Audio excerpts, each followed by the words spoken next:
പാരീസിലെ യഥാർത്ഥ താരം ആരാണ്? ഒട്ടേറെ ഇന്ത്യക്കാർ പറയും അത് വിനേഷ് ഫോഗട്ട് ആണെന്ന്. തെരുവിൽ ഫോഗട്ടിന്റെ സമരങ്ങൾ കണ്ടു, പിന്നെ പാരീസിലെ വിജയം കണ്ടു, വിജയിച്ചിട്ടും കണ്ണീര് കണ്ടു.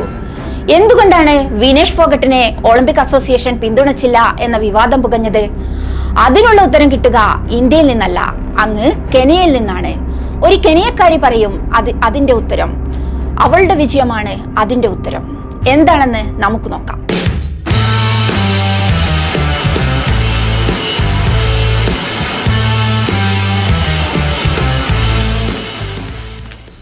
ഗുസ്തിയിൽ വിനേഷ് ഫോഗട്ട് മത്സരിക്കുന്നതിന് 2 ദിവസം മുമ്പാണ് സംഭവം.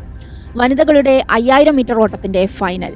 കെനിയയുടെ ഫെയ്ത്ത് കെപ്യോഗന് വെള്ളി മെഡൽ. എന്നാൽ അവൾക്ക് അയോഗ്യത നൽകുന്നു. പറയുന്നത് നേരിയ കുറ്റം. ഓട്ടം തീരാൻ 2 ലാപ്പ് മാത്രം ബാക്കി. ഫെയ്ത്ത് ഓടുമ്പോൾ മറ്റൊരു താരത്തിന് ആ ലാപ്പിൽ തടസ്സമായി എന്നാണ് ആരോപണം. ഓടിയിട്ടും അവൾക്ക് മെഡലില്ല. പക്ഷേ കെനിയ വിട്ടുകൊടുത്തില്ല. അവരുടെ സ്പോർട്സ് അസോസിയേഷൻ ഒറ്റക്കെട്ടായി നിന്നു. ഉടൻ തന്നെ കേസ് ഫയൽ ചെയ്തു. ഫെയ്ത്തിന് വെള്ളി മെഡൽ തിരികെ കിട്ടി. ഇനി ഫോഗട്ടിലേക്ക്. BJP നേതാവ് ബ്രിജ്ഭൂഷൺ ശരൺ സിംഗിനെതിരെ സമരങ്ങൾ നയിച്ചവളാണ് വിനേഷ് ഫോഗട്ട്. പിന്നെ എത്രയോ ഭീഷണികൾ. പക്ഷേ ഇതേ ഫോഗട്ട് ഗുസ്തിയിൽ 2 വിഭാഗങ്ങളിൽ ഒളിമ്പിക്സിനായി യോഗ്യത നേടിയിരുന്നു. 53 കിലോഗ്രാമിലും 50 കിലോഗ്രാമിലും. വിനേഷ് ഫോഗട്ടിന് താല്പര്യം 53 കിലോഗ്രാം. പക്ഷേ അന്തിഫംഗൽ എന്ന മറ്റൊരു താരത്തിനു വേണ്ടി ഫോഗട്ടിനെ മാറ്റി. ഫോഗട്ടിന് നൽകിയത് 50 കിലോഗ്രാം. ഹോക്കിയിൽ ഇന്ത്യൻ ടീം വെങ്കലം നേടിയപ്പോൾ ഉടനെ എത്തി പ്രധാനമന്ത്രി നരേന്ദ്രമോദിയുടെ അനുമോദനം. ഷൂട്ടിങ്ങിൽ മനു ഭക്കർ വെങ്കലം നേടിയപ്പോഴും പ്രധാനമന്ത്രി അനുമോദിച്ചു.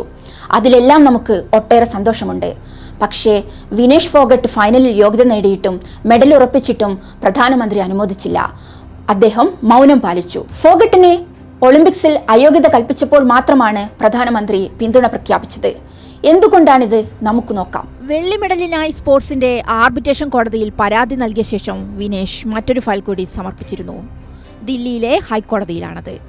ഗുസ്തി federation president Sanjay Singh Olympic വില്ലേജിലെത്തി അനാവശ്യമായി ഇടപെടുന്നു എന്നാണ് വിനേഷ് നൽകിയ പരാതി.